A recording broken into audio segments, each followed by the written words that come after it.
Okay, here we are. Here we are. Oh, all right, great, great. We've been having such a great time, and I don't know if I really want to call it a green room or not. I feel like this is just a conference between two guys having a lot of fun. But Yep. tonight with me, a very special person and guest, an author of 5 books. Most recent, Baptized by Abduction. I love that name. That's fascinating. You also have a book called the Sasquatch Habitations. And then you have book 1, 2, and 3, The Enigma, which I wanted you to explain to everybody on how you came up with the title and why you wrote and why it was necessary to possibly write 3 books on it. And I'm guessing it's always because we always have new ideas. But as a very talented author, he's also a rock and roll artist, drummer that I didn't know that. And we have a lot in common to talk about there, just to have fun with it. And his books are his voice and his way of sharing into the community for facts and truth, which I know you represent 100%. I heard you previously talking about some of the things, and we don't have to touch on those, but if it comes up, it comes up. I'm not on the fence to anything. I'm about talking about whatever happens. So with that said, I'm not going to do you unjust, but try to give you a little bit more just here, saying that you're actually, in my mind, a great teacher of information, a speaker, a lecturer, a talented book author, and now I'm learning a musician. You probably have been involved with some of the most prestigious groups and non-prestigious groups in the communities at your own choice and within your own reason for wanting to be a part of or not a part of. And I get where you're at on that because I'm right there with you. But for anybody that doesn't know Carter, here he is, and he's a fabulous man. And I got a picture of you, and I had to post it also because once I was fortunate enough to be in company of Travis, and I saw the picture with you with Travis Walton. I guess you were at some type of symposium or something that we all traveled to go see you great guys speak at. And I was like, I got to post this for him, and it created a lot of vibes. Oh, he knows this guy. I'm going to have to check out the show tonight. So hopefully, for everybody that joins in tonight, we're going to give you a bunch of rock solid things for you to think about and maybe some theories of facts. We've talked about some behind the scene moments ago, and now we're going to lead into the first question. And the best way, I guess I could say it, let me see if I can find it though, because I wrote something down because you went from being hardcore Bigfoot, Sasquatch, the hairy man. There's so many titles for this known but unknown. And then suddenly you are experiencing thought and the desire to write about an abduction at birth, aliens. Is there some tie that has brought you to this through your research and your way of thought? I mean, is there something more within you that made you go like this as you have, due to an interconnection of the two entities that you work with?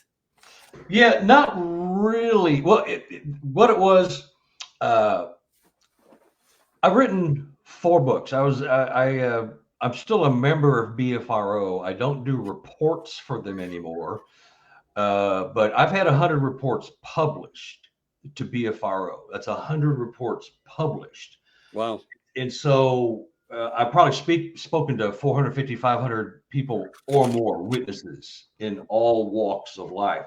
So when I started, thinking I got about 75 or 80 reports published, maybe I've got a lot of stuff here. Maybe I should write a book. And about that time, COVID hit, and I started writing in 2020 because I couldn't go anywhere. COVID shut the world down. So I just started going through all my reports. And here's the weird part, or not so weird, but it's quite fascinating that the witnesses, what they do when they email BFRO and they say, my name is Johnny Smith. My wife and I were driving down a highway. We saw a Sasquatch cross in front of us. Oh my God, we couldn't believe it. We saw one. I mean, all this time I thought they were fake and not real or whatever. So I interview the witnesses and I get their story. Now, half or about half of all Sasquatch sightings are road crossings. You see one go across the road. Oh my God, freaked out. What was that? Oh, now I know. And that was it. It's kind of pedestrian after a while. But when these people started talking to me and I got in a conversation with them, finding out who they really are, how they feel, what their emotions are, then they got comfortable. And after the story that they emailed in about was over, they would say, well, now I got something I really need to run by you. I hope you listen to me. I got something. You're not going to believe this. I'm going, well, okay. You just told me you and your wife or somebody saw a creature that does not exist run across the highway. And now you're going to tell me something I'm not going to believe. Bring it on, baby. Because I want to hear this. If you're going to tell me something I can't believe. And they would tell me, they were so ashamed and embarrassed. They would tell me of these sightings they had where they were changing their vibrational frequency. They were disappearing in front of them. They were getting mental telepathy. They were getting visions.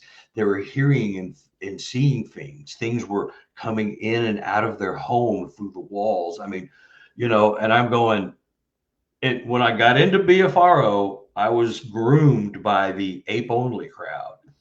And so at first I was going, yeah, boy, I don't know. What are you smoking? You got any more of it? Because I would love some of that.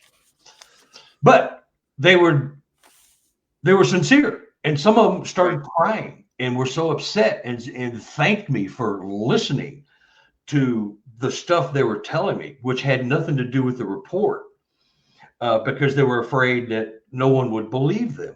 So that's where my books came from, because I started going back and recontacting some of my witnesses. And I said, you left me a message and I called you, you called me back, we played phone tag. I never got back. I wanted to hear the story you wanted to tell me.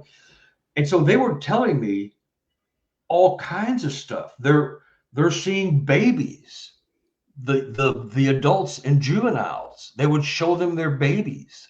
They were talking. They would hear their conversations. They would see them and they would disappear. They would be hearing knocks and all the activity you can imagine. And so I'm going, I would put some of this in a book. And so I got permission to put some of my reports in a book. But then these people, they got word of it and they kept calling me and friends of friends.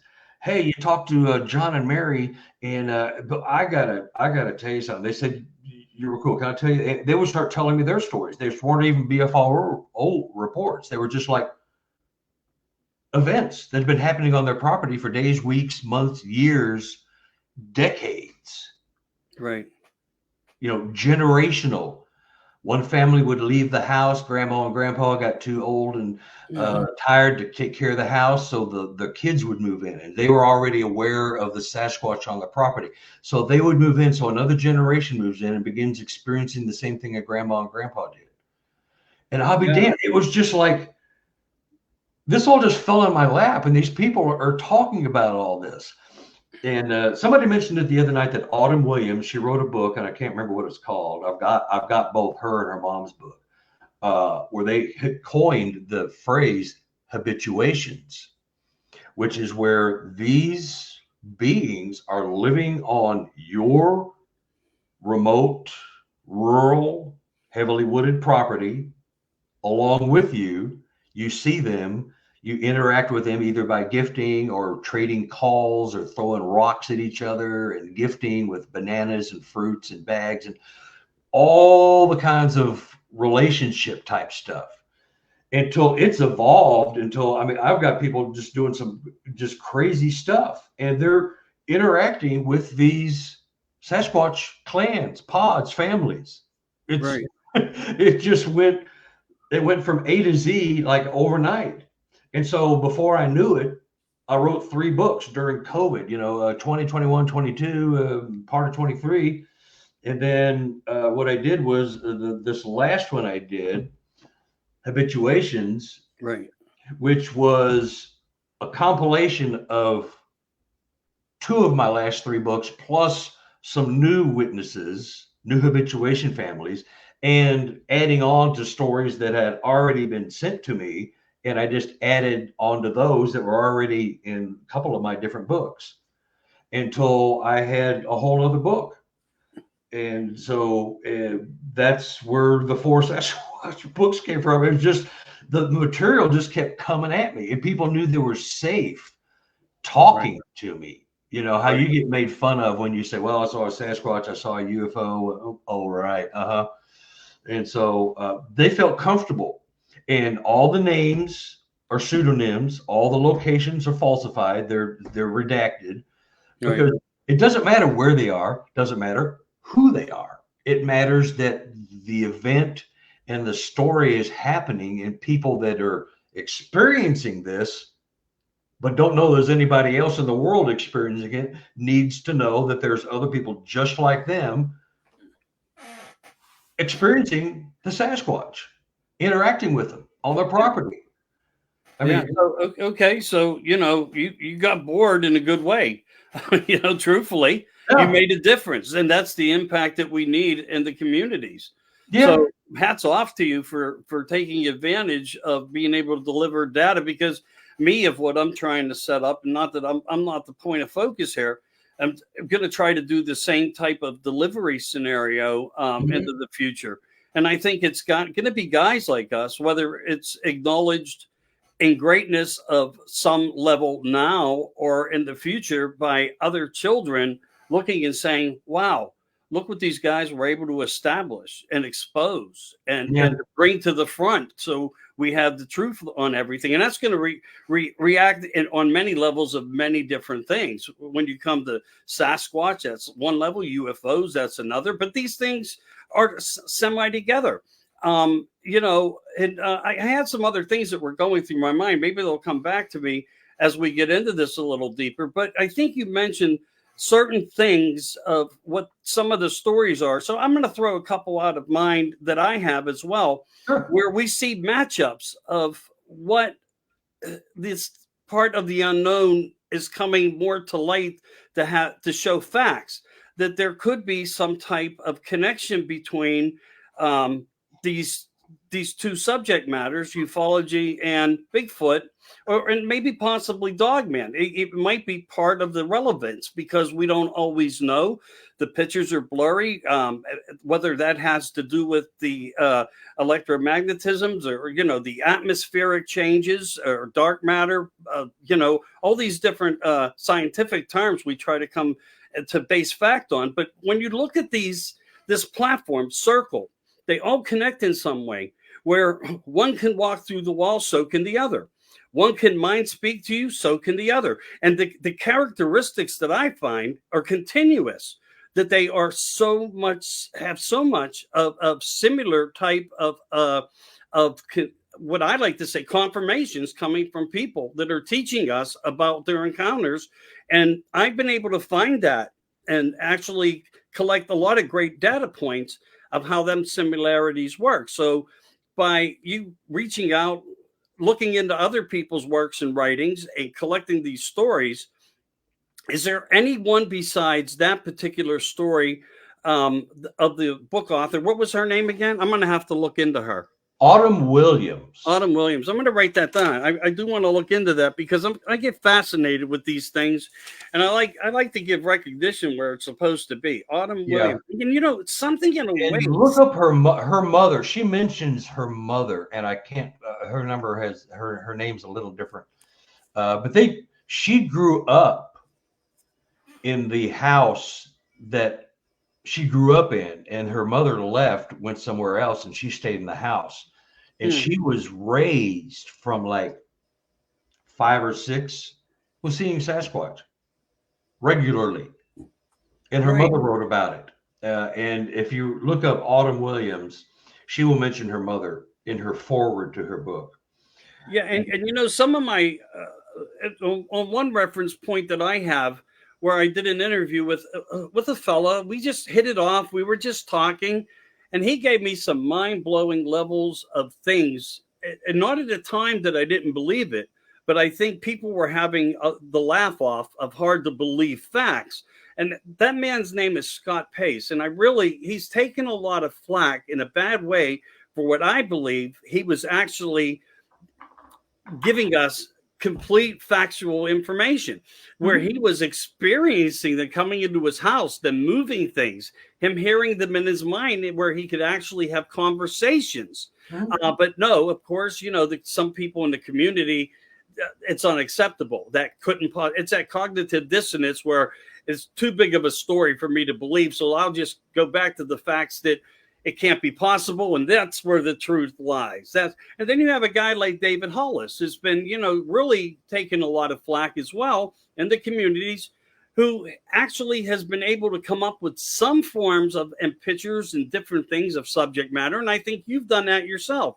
And I think people are with a very bad frequency and vibrational way, very harmful to what is truly going on, whether we have a government taking care of certain entities out there below their level 7 system using biogenetic technologies and DNA frequency and creating old biblical, anything's possible there. Like the Joe Barger story, when you hear about, I shot Dogman, I killed the Dogman, I had no choice. And I spoke to Joe on the phone many times, and I hope to do a real who he is to the end, where he is now, and the whole focus on that story. But we hear things on one side that say that there is or could be something where the government has their hands in it. And then we see more of a natural element where people are just saying they're out there, they're here. Maybe we have more than one type of something that we can't just wrap our heads around yet to know how to put that part of the puzzle together. So I wanted to bring those guys up. You may know who they are already, but I think that they've done a pretty fair way of trying to do the best that they could to bring good information the same way as you have. Doing it on their own, taking a lot of punishment for it, but I think their credibility is outstanding. I really do.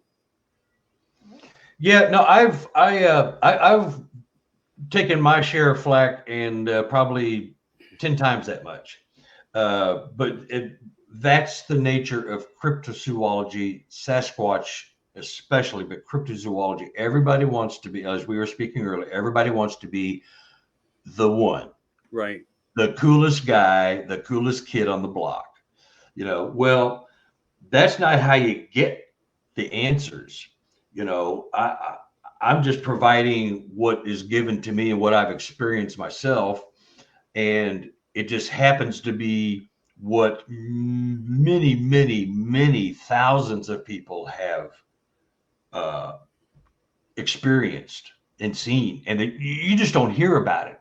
Right. If you talk to these witnesses and they had your confidence, they would tell you stuff that would just curl your toes, or stuff you've already heard of and you believe in your heart, you just have not seen it or experienced it yourself. And you just know it to be true. Right. This one here, this book, this is my second one. This has a guy in Canada. Half this book, 100 something pages, is a guy in Canada. Mind bending. They're coming through the walls and they're putting their finger on my forehead and knocking me dead and bringing me back to life. That's like sci-fi stuff. Nobody buys into that. Nobody believes it. It's true stuff. I believe the guy. I mean, he's been ridiculed and isolated because of his beliefs. Plus, he's not a real people person. He's been a recluse and lived in the Canadian, British Columbia outback for most of his life. So him and his father experienced these things, and the only people they could talk to about it that would believe him would be the indigenous tribes up in British Columbia, because we see that, this is what, and they would explain and they would finish their story for them. So I believe the guy, but he took a lot of crap, and a lot of people. I've taken a lot of crap by putting one of the covers of my books. I got beat up so bad, but that's just from ignorant people. I mean, outwardly ignorant. If you don't believe like they do, they hate you and ridicule you. And Yeah. that's what cryptid and Sasquatch research in particular is full of, is just, well, I didn't post that. I'm a keyboard warrior. I mean, I didn't see that. I don't believe that. So therefore, it's a bunch of crap. And I'm going to tell everybody. Right. Who does that? Well, I know who does that. The keyboard Right. warriors, you know. But, Yeah, there's definitely a war amongst wars in the community. It's sad. that book, I caught so much flack for that hand photo, but it's as real as the day is long. It is as real as you could get, and the fact that this property was manned by a preacher, a man of God, and this is him out checking his cameras. Oh, okay. Check this out real quick. I don't know if I sent you this cover. Can you see? No, well, I tried to post all your covers pre. I see him, and I see the hand. See the time date stamp on him? No, I can't, but you can just read it to us. No, I'll read it. I'll let you look at it. Tell me. You see it. I know you see it now. Well, let me get up and look as close as I can here because I can only see through one eye. 11:16 is 3:02. It's 3:12 and 36 seconds after. It's in the afternoon. Oh, okay. Now, look at this timestamp. 3:12:40 seconds. That creature tripped that camera 4 seconds after he did. There's some significance there, and clarity. Yeah, and clarity. Yeah, I think I think the being actually manifested itself and landed nearly on top of, and it bumped the camera. That's why, as close as it is, it's blurry. Now, if you look at the background on the preacher, okay, you see the tree laying down horizontally. It's a fallen tree in the background. Yes. You see the shadow where he's walking because of the trees. I do. And you see that kind of dark blobby thing in the background. Everybody thinks that's a Sasquatch. That is an above ground feeder. Okay. It's a but I could see where that could be misconceived as an entity standing in the background. Yeah. So they mistook that. But anyway, if you look at the photo below with the handprint, you see the shadow, but it's not quite as pronounced. You still see the tree in the background, laying horizontally. It's a fallen tree. Been there. I've been to the property twice. It's been there.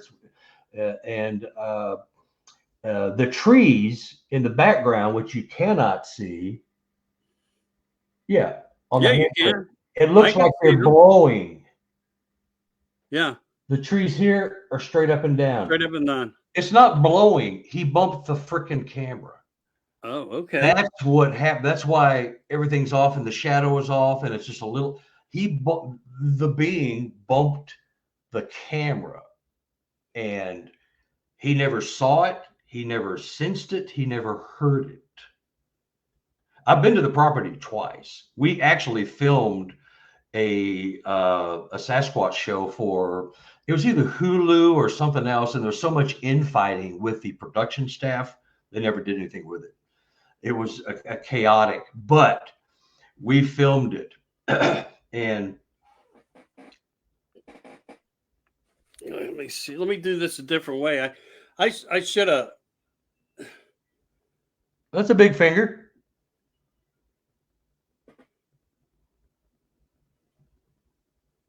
You can see it's hairy. Can you see how it's hairy? Yeah. Behind it? Yeah. This is a picture sent to me from 3 years ago. Yeah.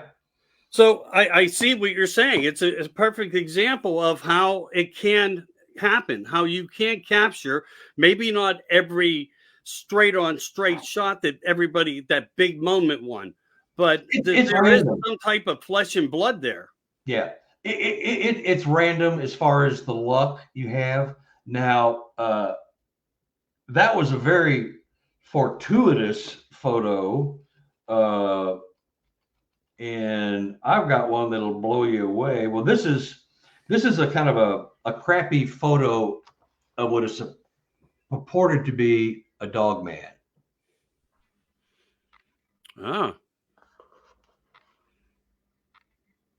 Same photo. I just colorized it Right. And then Trying to black get and the white, most kind out of of it for presentation. bring it out for some more contrast, some more data. Correct. Don't know. The story behind it is very, very, very interesting. But where's the photo I want to show you? It's probably one of the better face photos you will ever see. And it's not even, I'm going to find it. I swear it's here. I should know my books better, but I've lost track. I've lost track. Well, there's a lot of data in them. I mean, look at the thickness too. You don't just write a book; you write a. They're 300 some odd pages. It's ridiculous. Yeah, that's a lot of information. That truly is. That's a lot of information.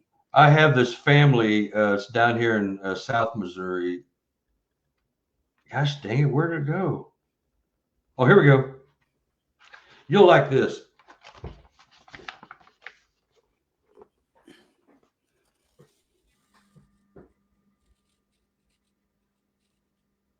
Wow.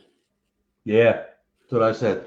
The story with that one, they grow a bucket load of produce and they sell it at farmers markets and they feed their family. So they have these big greenhouses. They're like Quonset huts, with the arched piping, and then they just stretch the very heavy duty but pliable sheet plastic over it.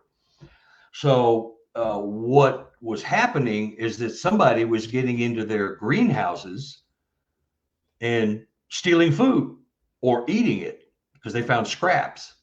So they sat up one night and figured out it was Sasquatch. Now, they'd seen the Sasquatch all around their property. They watched them till the land and feed the dogs and cats and tend to their vegetables and just live their life. They watch them. They peek out from behind trees and they watch them, and they kind of wave at them. And so they know they're there. But a juvenile, and this was a juvenile, was getting into the greenhouse at night. They weren't locked, eating his fill and falling asleep. He would eat till he was so full he just passed out and laid down. You could see the impression of him, a 7-foot tall impression of a hominid, 2-leg, 2-arm thing laying passed out like he's drunk. And so he put up motion lights, and the lights went off one night. So he runs out because he knows there's something in there. It was about 1 o'clock in the morning. He ran out there and he hears this howling going on in the woods. Sasquatch howling. So he's going, well, okay, they're in the neighborhood. And as he gets closer to the house, to the greenhouse, he hears howling coming from inside. Well, the juvenile's trapped in there because there's no front door. So he was just in there caught red-handed eating vegetables. His favorite stuff he was eating at the time was strawberries and the tops off of radishes. Those were the two things he was just loving for some reason. Now his favorite fruit is eggplant. Don't ask me why. Anyway, when he gets out there, he hears the screaming coming from inside. The creature's going, I'm caught. Oh, crap. He runs out the door. He runs up against my witness. They brush against each other. Mm-hmm. I mean, I get it. He could have kissed him. They touched. And what they have started doing after that event was this picture I showed you. They would stand with their face pressed up against the plastic, and they had propane heaters heating it during the winter so it wouldn't freeze up. So there was a lot of condensation. So that face print is a Sasquatch pushing his face up against the wet plastic. You've got a kick-ass photo of a juvenile who's about 7 foot tall. But that's where that picture came from. It's so clear. If you saw the picture, it's just so you can see the hair, the grains of hair. You can see everything about it. Yeah, which reminds me of a couple photos that I have. I'd like to share with you. I don't want to be holding the phone up to the thing. I'll just send them to you. Yes, sir. That are rather impressive, to be perfectly honest with you, of a young Sasquatch also. Yeah. And it was shared to me by a fellow who's been on Coast to Coast several times, and like you, dealing with himself, And as in the same way, how you are dealing with people that are giving you these encounters and supplying you with information. But this is one man that's been on a journey. And when I saw this, I was like, well, it does. Like in some cases, we hear that it has a lot of human traits, even facial traits. Yeah. I've had a couple of people talk to me about where they saw the junk, a male, because you don't really, you always hear I saw Bigfoot. Well, what was it? Was it a male? Was it female? A lot of that subject matter never comes up. But I think we need to keep it more open of an eye to understand. Well, what was it? Was there anything that showed more characteristic to the sighting? And I think in those moments it's difficult to do. But I had a friend on that I talked to, Jason Miller. And I think he just did a documentary with Doug Hychek and Silva, is that her? Yeah. Anyway. Sevilla. Yeah, yes. So they were all there for this, and they did a regression. He described what he saw out of nowhere with I believe it was his daughter on a trail where he looked up and it was right there, was a juvenile. And one of the things he expressed was just that this goes off base, but not off the character. And I think it's important that we understand it. How well groomed he kept saying it was, and the fact that he could identify the male gender, that was totally identifiable. But how meticulously he, like as a young adolescent, type teenager, kind of comparable of what he thought he was directly looking at. And it wasn't for an instant.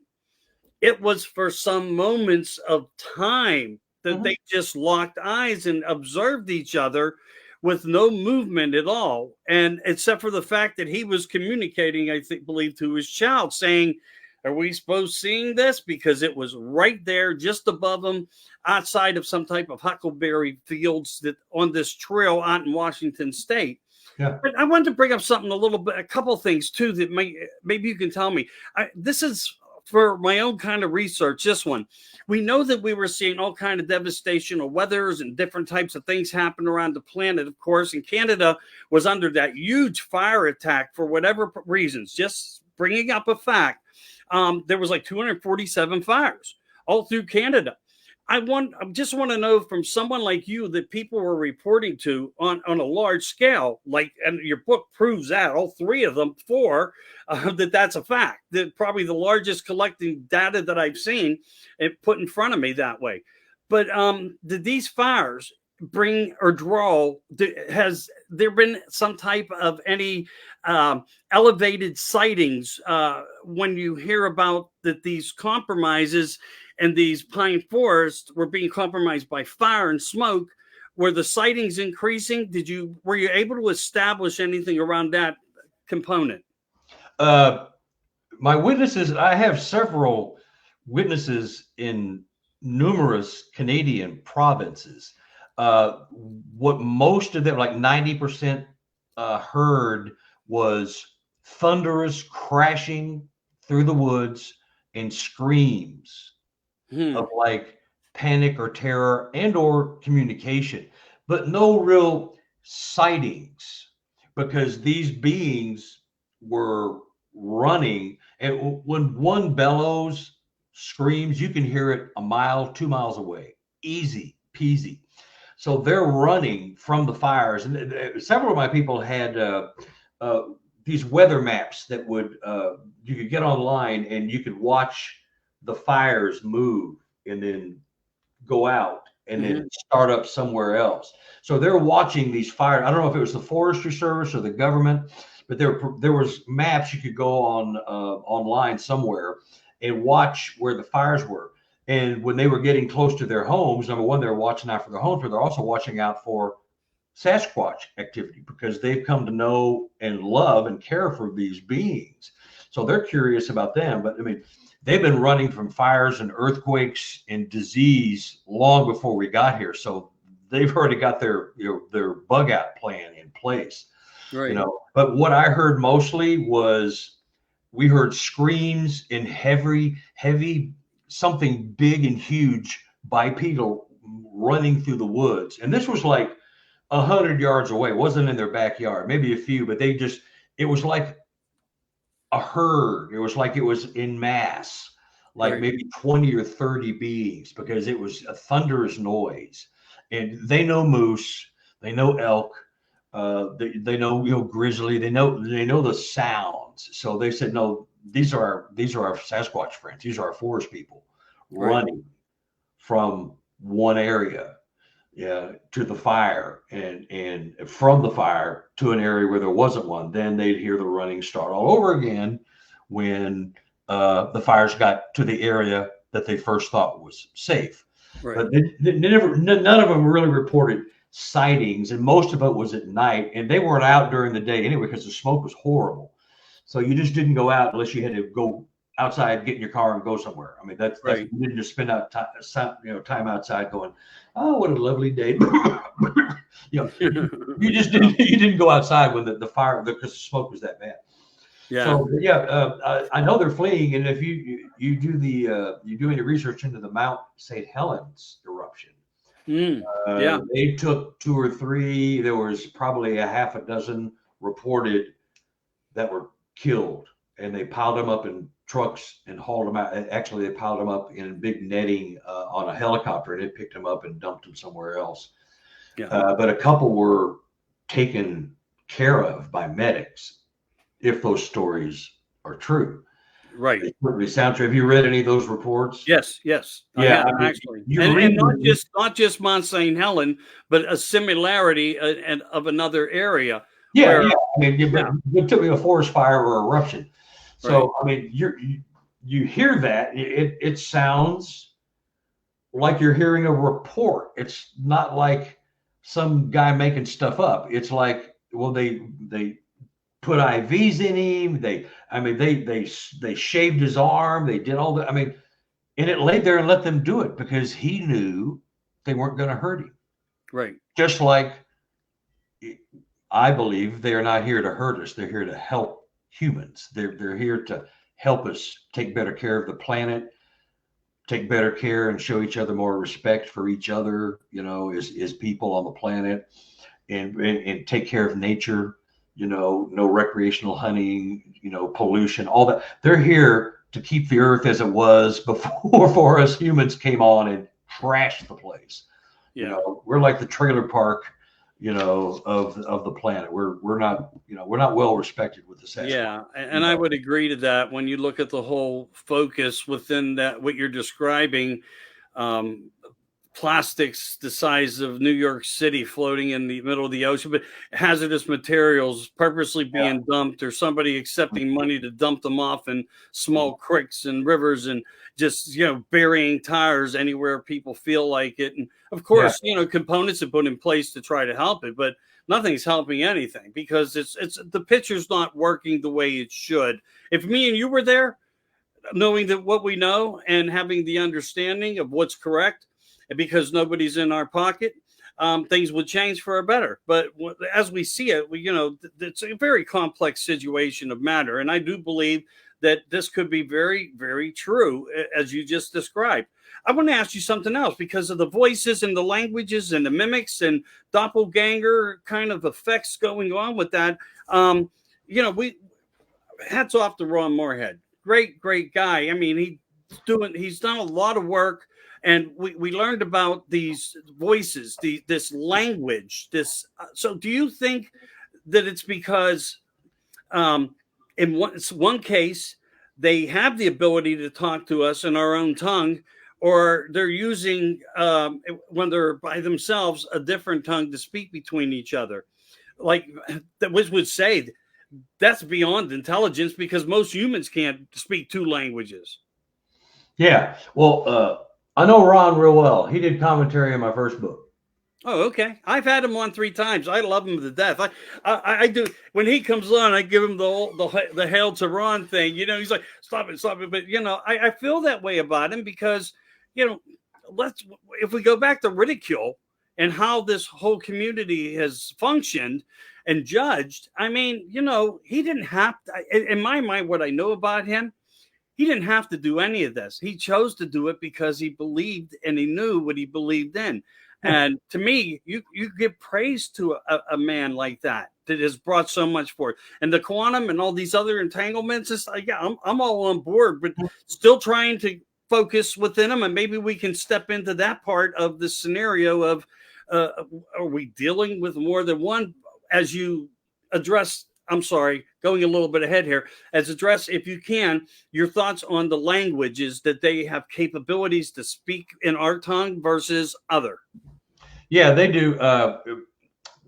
Like I was telling you before the show, now I have 9 or 10, let's call it 9 habituation properties that I oversee. So they're kind enough to keep me, I don't call them near as much as they'll call me. Hey, I just saw something. I just heard something. But several of mine, and I've heard it myself, will hear a conversation between 2, and this is down in Arkansas. They hear conversations between 2 Sasquatch and 3 Sasquatch. And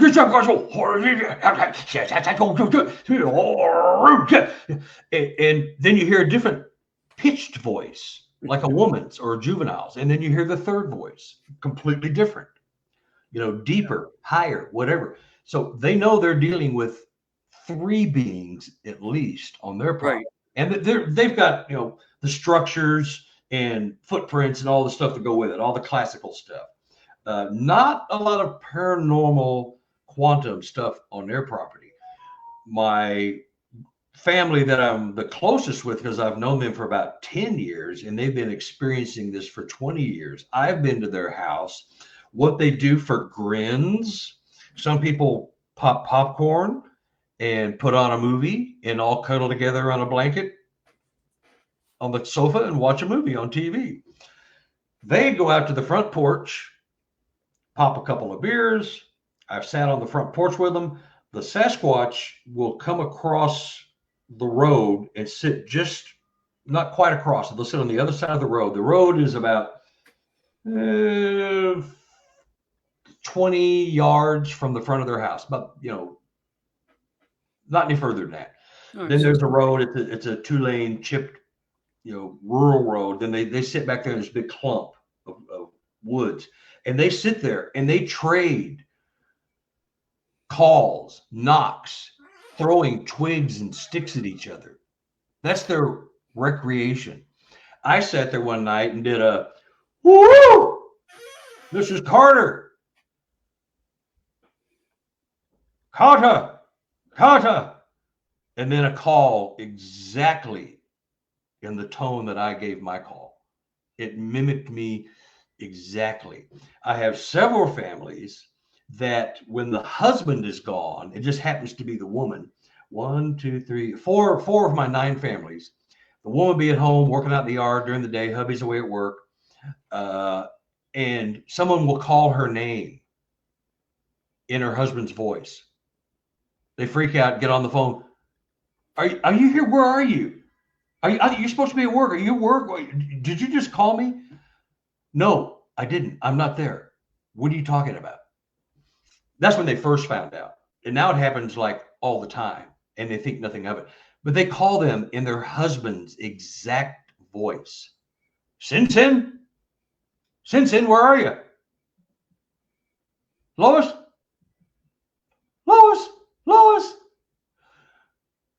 I mean, it's in their husband's voice. Right. They know it's their husband. He shouldn't be there.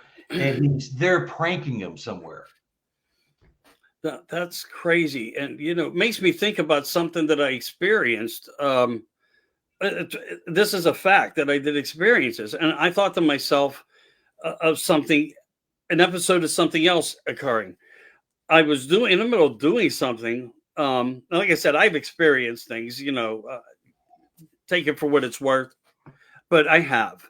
And I brought this up to a couple family members, I believe also, that I was in the middle of doing something, and in my mind, in my ear, like halfway here, halfway in, and it was almost like grab your head and shake it a little bit, and like, what was that? And somebody called my name, and what I thought I heard, and maybe it was not a Sasquatch, of course, maybe it was a phenomena of a different whatever, or a family member coming back to see me, because it was my name, Michael. And the first thing I thought was, oh my God, that sounded like my brother or my dad. I mean, you can have the same type of voice pattern, and sound as a family member, in ways. And that's what I thought. And now you telling me that makes me just wonder if, like, all this thought and telekinesis and what are we truly looking at here in this big picture. And it could be just that there's more to be added in by other unknown strangeness that exists all around us. Mm-hmm. Well, I'll give you a kick-ass example of what they can do. Now, my wife and I share the same office. You see all my crap on the wall back there. Yeah. Well, it's not crap. It's, my pride and joy. But anyway, she'll walk by every now and then. She'll see all my, photos and reports and stuff. She go, well, I'm glad you've got a hobby, honey. You just keep after it. You're being sarcastic, but but not. I said, you know what? I will take your little farm girl butt and I'll take you out to my research area, and I'll show you that this is real. Not that she didn't believe it, but she believed that I believe, that kind of thing. Respectfully. And she's a sensitive. She's been sensitive to paranormal things most of her life. She's got her own stories. But anyhow, so I take her to my research area down in Ellington, Missouri. And this is the area when I was, we'll backtrack a little. I led 4 expeditions for BFRO. The first one I led, 2012, I think, down in Ellington. I saw one vanish. It just vanished in front of me. I was watching it through a thermal. Okay. And my group of about 6 people, we were sitting in radio silence because our other group, I was leading the expedition, but I picked the wrong person to lead that group. They got lost. And so they could not find it. We were supposed to do this big circle and come back and meet. Well, we got to our circle where we were supposed to meet, and they weren't anywhere close. And we had bad radio reception. We're down in a holler, so we couldn't hear each other except every now and then. And so I knew they were kind of headed our way. So I said, well, just be quiet. I'm gonna scan the woods with my thermal, see if I see them anywhere, so I can start screaming, hey, here we are over here. And I wasn't recording because I was trying to save my batteries, which I never will do again. Because I started scanning the woods, and we're all sitting there in the dark, just being quiet. And I see this heat signature coming around the curve. I'm going, oh, shit, finally they're here. Thank God. Okay, they're here. And I'm watching, and I look at it, and this heat signature, it was big, but I thought it was several people. Well, it was a Sasquatch. It walked around the corner. It took one step. I went, ah! And nobody else saw it because I'm looking on thermal. And it heard me, and it just went poof. It was like a flash bulb went off. It blinded me. It was, the white hot heat signature. Poof. He just vanished, and he was gone. And so that became my research area. And I've been back there a dozen times, and it is very, very active. There's a lot of stuff going on. This is where they live. This is an area they live in, this holler. So anyway, I took my wife there, and we camped one road over. And then I took her over there. So I want to show you, this is my area that I researched. This is the place where I saw the Sasquatch. I just wanted to take her and show her. And she's an old Nebraska farm girl. She's not afraid of getting her butt dirty. She'll go pop a squat. She doesn't care. She'll pull a head off a chicken, defeather it, and we'll have it for dinner. She's been around. Gotcha. So we're walking down this. It's a long ravine, and there's a metal gate that you have to pull up to and stop. You used to could drive down there for four-wheeling and stuff, but it got to be so dangerous and treacherous from washouts that the conservation department just put a gate there. We're tired of hauling you people out of here. You don't drive down here anymore. So there's a big gate, and I back my SUV up to the gate. And so we're walking down, and after about 20 feet, she starts going, okay, I believe you. I'm creeped out already. I'm freaking out. She's getting that heebie-jeebie thing, that would, the hair in your back and neck. And I said, well, this is their living room. They live here. So what you're feeling is they're Your energy. they're here. They're not gonna. Nothing's gonna happen. I'm done. I'm done. I said, I'm going back to the car. I said, no, you're not. You're going with me. Nothing's gonna happen. We're together. Of course, me telling her that nothing's gonna happen isn't that all that soothing when it's, talking about it, 8-9 foot tall, 1,000 pounds, 1,200 pounds. So anyway, as we get further and further down, she's going, okay, that's it. I said, I'm going back to the car. I said, well, no, you're not, because I got the keys and I'm not giving you the keys. So we're parked right up there, and I shine my light up where I was parked. My car was gone. It was not there. I said, where's the car? She says, what are you talking about? You're shining your light on it. I said, no, the car's not there. I'm shining my light right there. It's gone. Where'd it go? So I just, as a matter of recourse, I just shone it down to where we were walking. Thought, well, maybe somehow I got turned around. And there was my car at the bottom of the ravine, backed in like I was backed in at the other place. It's impossible. I mean, the car wasn't there, but I was shining my light. Well, there's our car. How'd it get there? And she's looking at it going, what the blankety blank are you talking about? Your car's not there. It's up there. I said, no, it's not. It's right there. I shined it back up where it should have been, and it was gone. So we went back and forth with about 10 minutes of this. And she's going, are you messing with me? Are you effing with me? Like, just take me back. I'm done. I believe you. I believe it. Just go. And I said, no, I'm not taking you back. And I shined my light back where my car was, and there it was. And I shined it back down where it shouldn't have been, and it was not there. Oh, and then it dawned on me, Mr. Smarty Pants researcher. I went, you MFs, you guys are messing with me. I came here to show my wife, and you brought me here to show me. And that's what they were doing. I was getting telepathic something, telepathic vision of my car somewhere else where it's impossible for it to be. There it was. And there up at the top where I swore it wasn't, it was there the whole time. She's looking at me and the car going, what the heck is wrong with you? Are you nuts? I'm going, well, I don't think so, but let me think of that for a minute, because I was, and then it suddenly, and this was at the time that that first expedition I led for BFRO, I was groomed by Ape Only, and they were hostile and hateful toward anybody that believed they were anything other than dumb apes, an unknown, undiscovered dumb ape running around North America. If you believe anything else, you're out of your mind. There's no such thing as paranormal. They can't disappear. They can't. You just stop it. And so that right there, when I saw that one disappear and I was leading the expedition, I went from this path to the other path. I took a sharp left at the fork. I went, I'm gone. It's no longer flesh and blood only. These guys got something going on. Everybody's talking about it except you guys and some others. Right. And they were mean and hateful. They were like, they would just tear into you unmercifully if you talked about any kind of quantum or paranormal aspects of their beings. So, I get that. And I've had guests on that, just they would not cross that line to even bring any type of information, a possibility that we were dealing with a couple different subject matters as to the abilities of, I'll give you a story real quick. And this is one that I've shared before.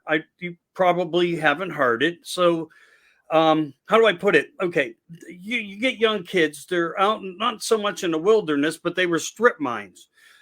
This is in Karnes City, Armstrong County, Pennsylvania, very close to that area of Point. I think they call it Turkey Time, to be perfectly honest with you. They were in a part of what we call the Appalachians, Pennsylvania forest, and so forth like that. They were riding around being goof-offs on a quad, and for some reason they got done off the quad, and they were walking off into a path to go and observe some things for hunting. And to make it short, because it's just blah, blah, blah in between, I'm going to get to the meat and potatoes of it. They came back and found their quad hanging in a tree. I'm just saying, this is something that came back to me, that was given to me in the Armstrong area. I shared this, I believe, with Mary Fabian, who's put a book out as well, trying to give some of her, informations that she could.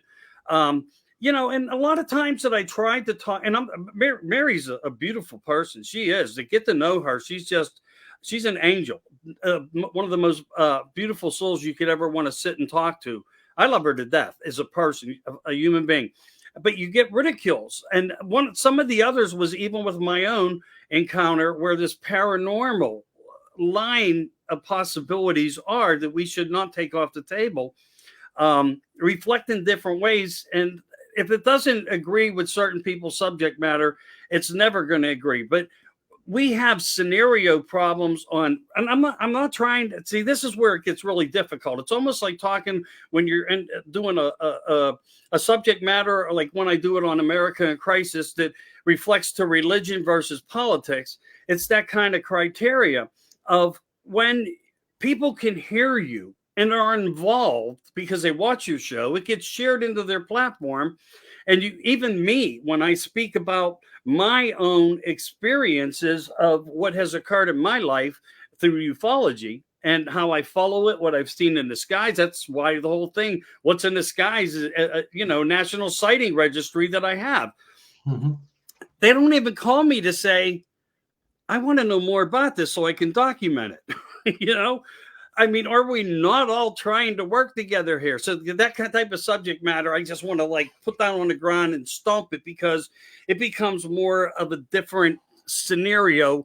And to me, it's a reflection of what has become, and what the integrity is now a Hollywood scenario. Mm-hmm. And that bothers me. And here's why. And my one encounter that I had, where I described to you prior to us getting into this, said, me asking you, let me share a little bit about who I am. Yeah. When my daughter, at about 11 or 12 years old, saw this mystery green element of, I can't call it anything but just beautiful, being discharged from something. It wasn't take everything out of one's mind. There's nothing around it. Nothing. It couldn't have happened from anybody's hand. It would have never reached us on top of this mountain area that we have.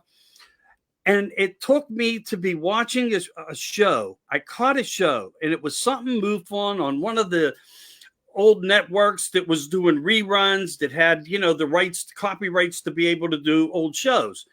And they were 30 miles from me in the same summer of the same year. And they were investigating the same thing. Right at the tree line, all this stuff coming up. They went there, they took samples, they did all these things, but yet knowing that they had something and more confirmation to write down and to put into the book, the old man's book in MUFON, not the new book of whatever's. And I'm not trying to double down bad on them. No interest. No interest. And that's disheartening. So I get where you're at when we cross that line. And that's the paradigm that has been created around us. But I know that we also are all in ways, and I don't want to go off to a different narrative of it, but there's a lot of social anxiety. And I think there's a lot of things going on out there that, it's hard in ways. Some things may be hard for people, and acceptance could be getting also a little bit disrupted because of all that. I don't know, but it's sad to see that part of the element. So I want to take you into, I know what the title stands for, but I want to bring this up to you now while my mind's kind of focused on it. And that's looking into the aspect of when we look into ufology versus cryptozoology. And a pattern of synchronizations of many things matching up, as we were talking about earlier, or that I brought up earlier, of how significant things are. And I have reports on people, and I'm going to be doing a show Wednesday with, and there's going to be a really huge, and this fellow talks with Travis also. They know each other. He's been very supportive, telling this young man to get out, talk about it, do the best you can, the same way I did. And we're seeing things on these crafts, and I've heard this 3 times in about 40 years, to be honest with you, where testimony was, in these places, in these ships, or wherever our mind and they are controlling us into, whatever that is, whether it's an existence that we don't understand or it's a physical manner of existence, that three people have said that they've seen inside vats, glass type chambers with children, men, women, Bigfoot. Yeah. Yeah. I've got I don't know if you're familiar with the Pork and Beans show. Oh yeah, I know the guys. They're Canada. great guys. Mike Harrell. Yeah. He has a list. Now, I'll preface this. When he was in college or doing his master's, him and about 20 other students had to do a thesis. And so they did the thing, and I'm trying to find it right now. Let me see if I can find my Sasquatch. He has a thing, it's called List of Commonality. I know of that. Okay.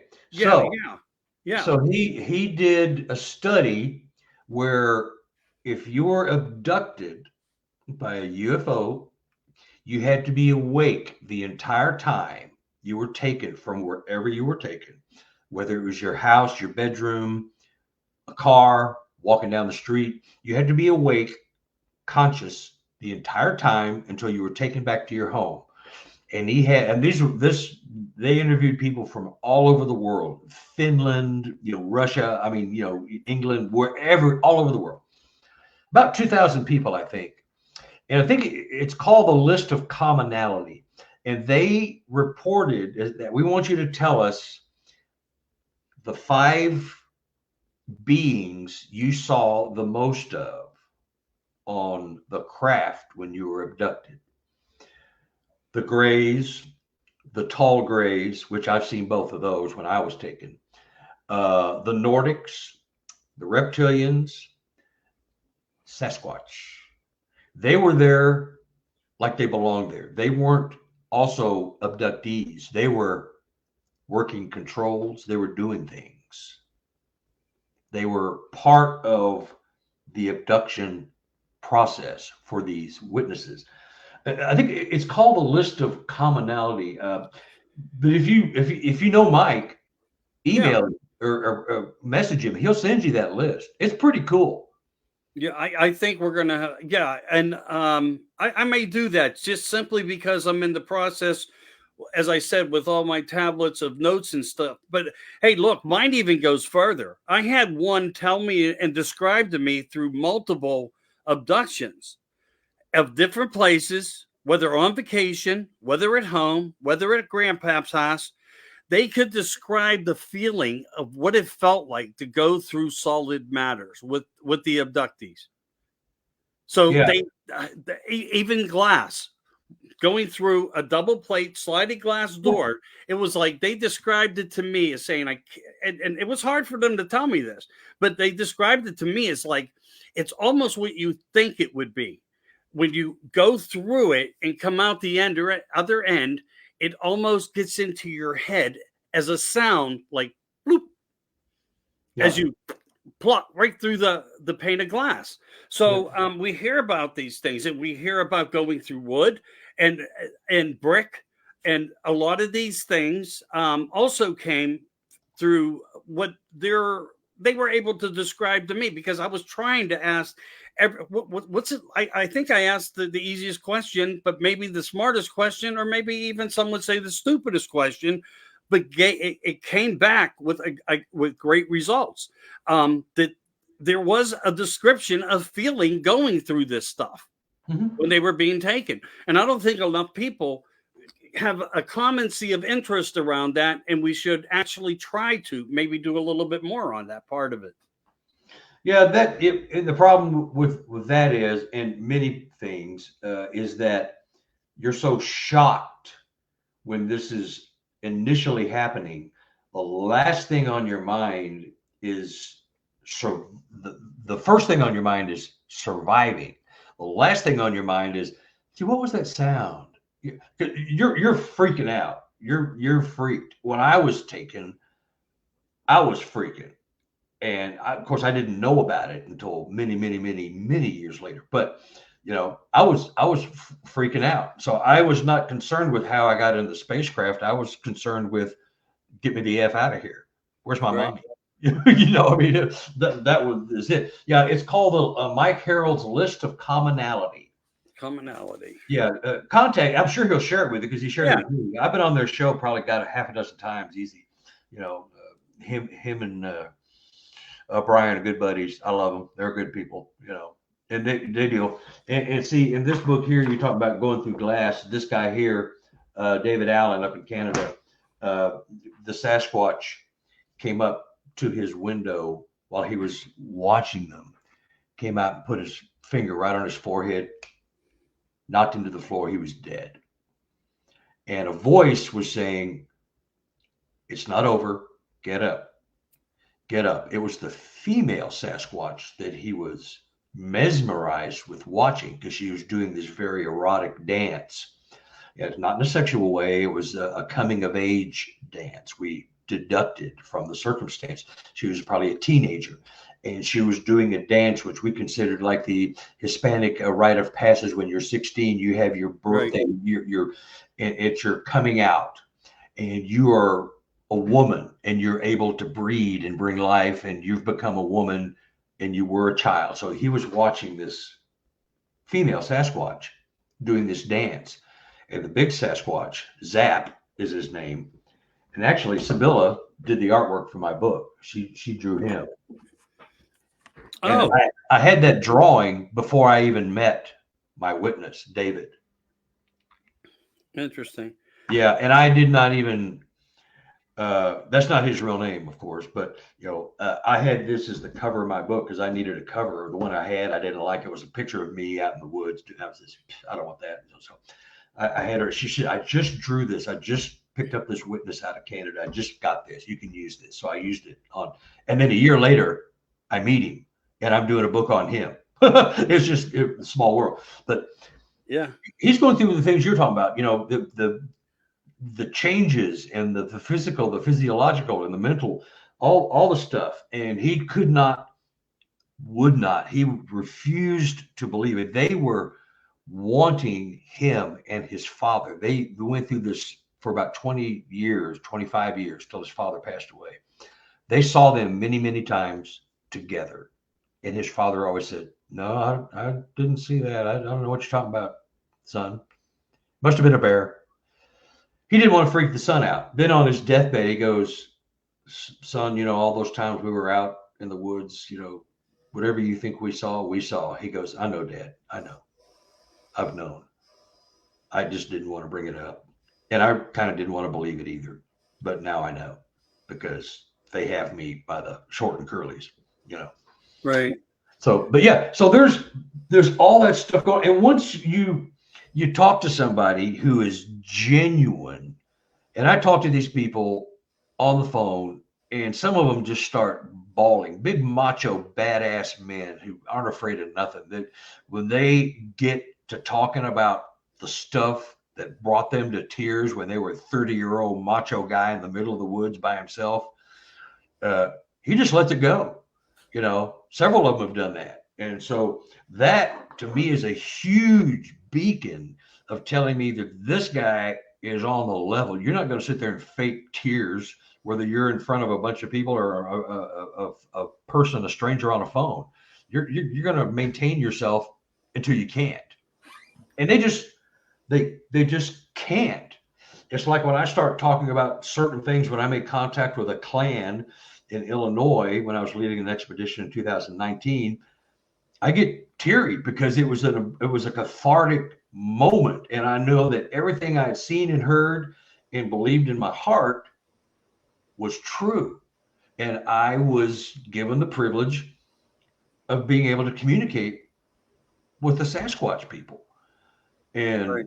It was just like, this is so effing cool. It was just so awesome, And a lot of times, my wife and I don't sleep real well, so we meditate. We listen to meditation stuff. And a lot of times, as I'm in that alpha stage where I'm just about to doze off, every now and then, I will get a view of where they're living. And their families, and they're playing and running around chasing mice and bugs in the woods. Mm-hmm. And they're telling me, I said, well, where is this? Is this Missouri or Illinois? That looks like Missouri. And they'll say, home. This is home. That's all they've ever said to me. This is home. And they're showing me where they live. They're showing me a day in the life. The kids running around playing. They got, just like we got kids, bratty kids, good kids, studious kids, juvenile delinquents, a lovely wife, a nagging wife. They got the same dynamics that we do, just they're not as handsome as we are. But you know what I mean? I mean, they have the same, they got kids, and family and probably got pets, and then they eat them when they get hungry. Wait, well, we do hear that they sometimes, let me get rid of this here. Something just popped up. All right. So, we do hear sometimes about the coyotes, not the ones at the border, but that there's some type of connection there. Also, we hear sometimes, and maybe you can confirm some of this from the reports you got, that they also are sometimes to be seen or believed to be seen. And I think I recognized this even in some pictures that David Hollis said. I might have pictures that David never shared with the public. Some of them quite fascinating, but I will respect anybody's wishes. It says I'm sharing them with you only, kind of thing. That where Dogman looks like he is present within a little squadron of what we are identifying. These cameras are definitely picking up something. Yeah, they're picking up not an abnormality, but a presence of something. We get, it's okay. People will agree in ways. Well, that's definitely a shadow, man. That's paranormal. It's a ghost. But if you do that and you bring up the same type of vision, a little bit blurry, a little bit of subject matter that doesn't have a stable solidness of matter, and there's that indifference. But again, I think that I have witnessed in some pictures that this is a possibility. Do you think, on your findings from everybody coming to you, that they are actually part of the same type of networking system in a way? It's possible. I'm hearing that they hunt together or in unison. Now I know the coyotes and the Sasquatch have a symbiotic relationship where when the coyote will mark a kill. In other words, they will start howling when they've got a kill and bring the other dogs, other pack over. And well, the Sasquatch come a running too. Now they may run the coyotes off, leave them some scraps, and take most of it for them. Now coyotes, symbiotically and conversely, will run after the Sasquatch after they know they've got a kill, and they will wait for them to finish because they're the alpha predator. And yeah, come on over here, dog, I'll eat you too. And so they wait for them to finish feeding on the deer or the entrails, and then the coyotes will feast on their leftovers. So I think they work together in that way. The Sasquatch and Dogman, I have just in the last 2 or 3 years started getting, because down here in Missouri, I don't think they're that plentiful, or they are seriously mistaken for Sasquatch when in fact it is a Dogman. And I can't say that.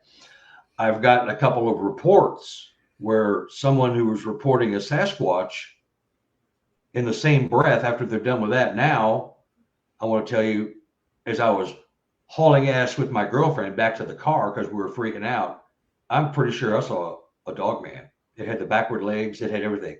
They described it as looking like Brendan Fraser in the movie The Mummy, with the backward legs. Yeah. And the check the feet. Check the feet. Yeah. And so these people have nothing to gain. I'm not giving them any money. I'm not putting their real name in lights. I'm not putting their address anywhere. Nobody knows who they are. They're just sharing it to get it off their chest. So they have nothing to gain. And if they think, well, I pranked that researcher, well, what are you going to get out of that? If I'm sitting on a podcast a year from now and I tell your story, I mean, how do you even know I'm there? I mean, they have nothing to gain because that first thing I tell them, you're going to be anonymous. Nobody's going to know who you are. Nobody's going to know where you are, because trust me, you don't want that. He go, I know, I don't want, because especially my habituation people, they don't want people knowing where they live, because there'd be people driving by with guns hanging out the window trying to shoot a Sasquatch. Right. I would agree to that. And it's smart. You know, even Dave Parker used to come on in the early days. And I think he did pick up some very interesting photos. He said he had them right in front of his faces. People were writing to me saying, this guy is and I said to him one day, I says, you know, people are having a really hard time accepting what you're delivering. And I'm not, but I want to do the best I can do for you and with you. And but another guy took a lot of ridicule, Dave Parker, and I used to put him, the one that lives amongst them. I think I was one of the only ones that ever put that title out there that way. Not to say that it wasn't existing elsewhere, yeah, but at the time, the product of the story and the eyewitness, they weren't there, and there was blank spots for me. And he came along and we did a few shows together, and I think because he was trying to analyze what he was experiencing, trying to share back to the people what his thought was, the size of the foot, the height of it, what it could possibly be, because of what he was eyewitnessing, it couldn't be accepted. And that was sad. It really was, because I think he brought a lot of really concrete evidence to the front. Now, to reflect back to on the emotional state, I do believe that people go through a heightened state of emotions. I've witnessed it and look, I'm no Walter Cronkite. I'm no Billy Carson. I know who these people are. I'm older than them. I've been studying too. I get it. But here I am doing what I do, bringing out the best I can. Witnesses do go into this place of a state of, as when they described the incident, I don't want to call it fear, but an emotional tear. And it does come from within them when they're discussing this encounter. Yep. And that is another area that seems, as you just said many times tonight, and I think that's an importancy, to where when we hear the story, it's not just coming from their mind and their tongue, it's coming from the inside. Yeah. Their emotions and energies are actually being presented. And of course, someone will probably be on the negative side saying, wow, what a great actor.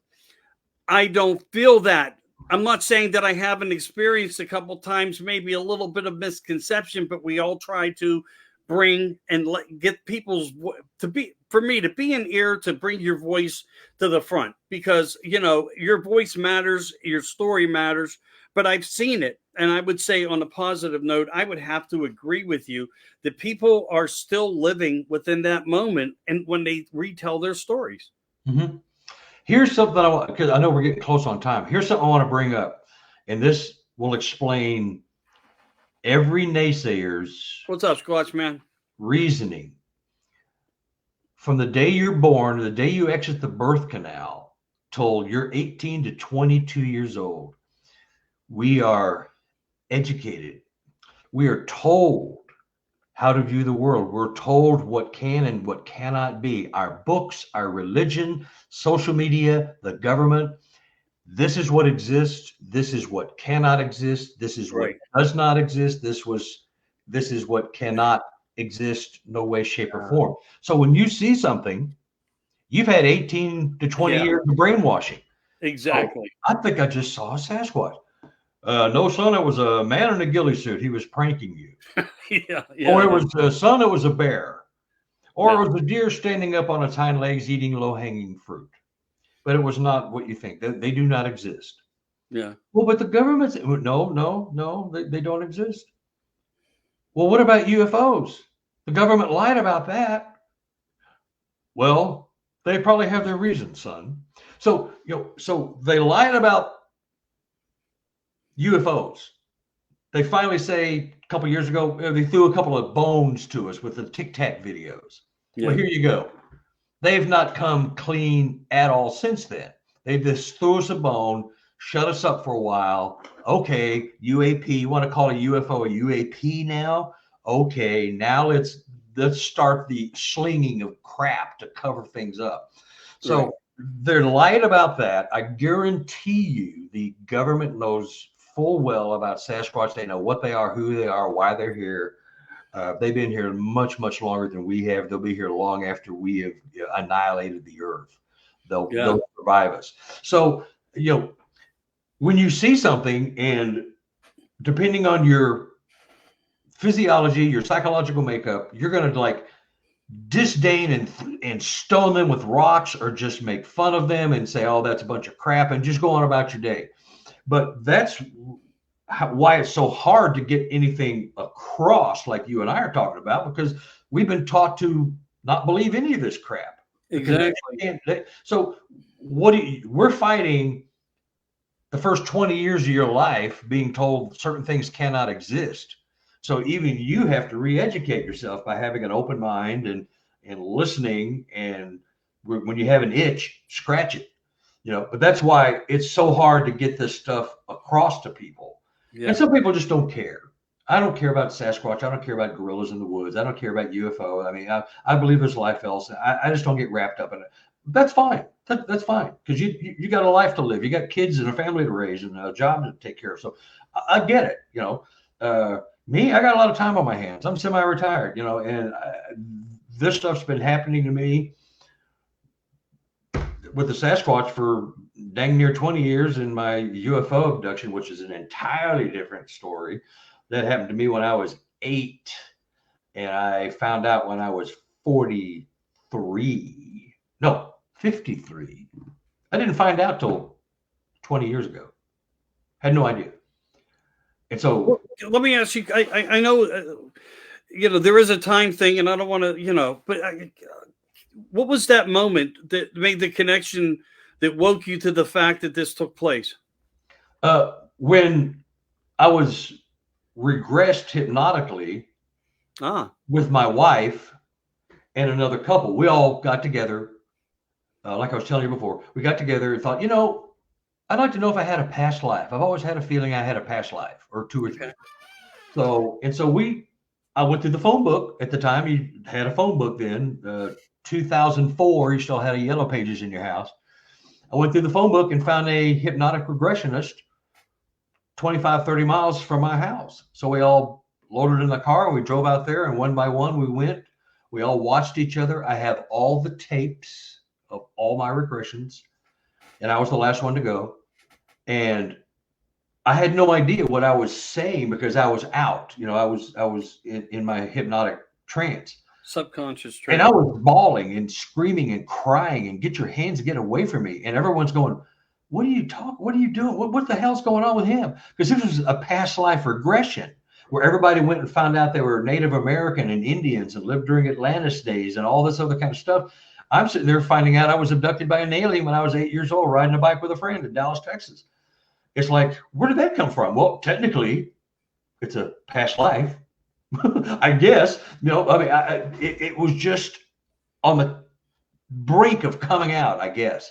And that's how I found out. I had no idea. And it explained so many different things in my life, including why and how I got into Sasquatch research, because I knew at an age of 10 that they were real. I couldn't tell you why. I just believed they were real. When I saw In Search Of with Leonard Nimoy, when they showed the Patterson Gimlin. I was watching that show with you, but just in a different city. I'm not joking. But that was my trigger point too, 50 years ago almost. So how old are you? 65. Yeah, see, I'm 72. So we're close. So, but the thing was that I had no idea. All the stories I told, all the memories I had were different, because they weren't what I thought, because I was given screen memories by the ETs to forget what I saw. And, I don't know if you're familiar with screen memories. Yeah. Where they, if you see a gray, which I saw the big ones and the small ones, you will, because of their big eyes, you will remember an owl or a deer, not the ET, because you're connecting with the eyes. They have the big eyes. Well, so does a deer, and so is an owl in relation to their body size.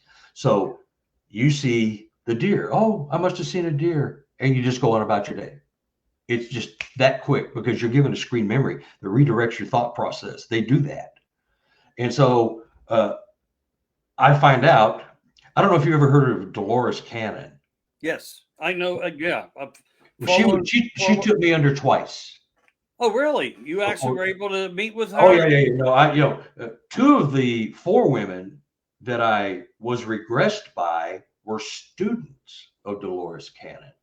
I said, well, screw this. I'm going to go to the queen herself. Why am I going to these people? Although they're perfectly knowledgeable and seem to be doing everything fine, I'm going to go to the queen and find out what's going on. And so I went to her. She took me back. She took me in 2005 and 2010, and she died in 2014. So she regressed me twice.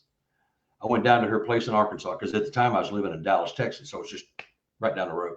Right. And so and everything that the ones before her had come up with, she came up with, but she dug a little deeper. She's the queen for a reason. Yeah. And then I went to one of her students, a third tier regressionist here in Kansas City, back in October. And she regressed me. And she verified everything Dolores and all the others had said. And, the ETs are aware of my Sasquatch research. They know who I am. They know what I'm doing, and they may or may not have been responsible indirectly for me going down that other path, because I knew at the age of 10, and I didn't know this when I was 10. I knew at the age of 10 that Sasquatch was real, and I didn't know how. I just knew that was real. I saw it on TV. It must be real. You know how it is. If it's on the internet, it must be true. So I saw it. I said, well, that must be true. And I just knew it in my heart. They were real, and they are. And I had a process by which I learned that by being taken. And it sowed some seeds in my yearning for answers. And so that just came out last year, 2023 is when I wrote the book. I released it earlier this year, and it's just, I've had so many people calling me. I had the same dreams. I thought I was pregnant, then the pregnancy went away. Mostly women. I remember floating out of my bedroom at night, then flying back in. I just thought I was dreaming, and they've all but one has been regressed and verified that they were taken. One was her twin sister, and she did not want to be regressed. So they had to reschedule it. And she agreed to sit in the room while her sister, who had remembered the experience, was going under, but she would not go under because she was too freaked out. But, and they had a Sasquatch encounter. They got to go live in their trailer on the back of their camping trailer. Their parents let them spend the night in there. They do that often. And multiple times they were visited by Sasquatch. Two little girls all by themselves in a trailer, 20-foot travel trailer out in the backyard. Easy pickings. Go in there, spook them, scare them, take them away, bring them back. I mean, so, but that's how I found out, and I had no idea. And of course, being a paranormal and quantum believer in the Sasquatch, people are going, okay, well, your book sale's a little slow, so now you've been abducted, huh? Yeah, well, I fully expected to hear another, right? I mean, why not? Yeah, well, you're full of crap once, now you're full of crap twice. Yeah, well, okay, good for you. You think what you want, You got your gun loaded, brother. You got your gun, keep that gun loaded. I mean, that's where what you're doing is the path that I think many of us need to follow, even if we're not putting it on ink on paper, but to keep an open mind to things, as you said, from from cradle to grave, you're taught to believe certain things and certain scenarios. But I say, if you really want to know, and part of what I do on America Disclosing Uncensored is I go back to the past. I bring on people and I try to talk with people who are studying all this, dude, have actually had their hands in the ground, because I'm not one that can do that. And I'm grateful to have them in my life, knowing that they're doing it, handing me the information directly. I mean, you know, the answers lie in the history that will give us the answers to the present. And I think we're seeing it just with this, the great, I'm going to ask your viewpoint at the very end here as we're getting into, but as we see terminologies of names going across the United States on the 8th, what's your thoughts on that? This is so blown out of proportion in many ways. You know, I put up a lot of theoretical, dumb stuff, but smart stuff just to try to make people can always consider to use your mind to think out of the box. The same way we're discussing here. Be more open-minded under ufology and within the ufology community, as well as the Sasquatch, Bigfoot, hairy man, whatever you want to idolize the name to be, give it that name, but stay open-minded. So, you know, I know we're coming to the end of your time that you could be here, and I thank you from the bottom of my heart for coming in and having this discussion. It's been fabulous. But what do you foresee on the 8th? I mean, governors are calling for emergency orders now from one end of the nation to the other end of the nation. FEMA trucks are out there, signs flashing saying no stopping on the highway. And there's biblical names all across. And it's like it was put in place for a purpose. You know, like how long ago, air quotes, were they really planning all this? I mean, because to me, it just seems like it's another typical scenario of time to write another book. I liken it to Y2K. Y2J. Huh? Y2J? Y2K. Okay. And we hit the year 2000. All the computers are going to crash. They're only programmed for the year 19 something something, not 20 something. All the computers are going to crash. The internet's going to crash. Our communications are going to go to crap. We're going to be back in the Stone Age. I mean, that was the mentality. You remember that? It never happened. Right. I don't think this is going to be anything other. It's theoretical. It's, you know, it's people trying to, you know, be the doomsday clock.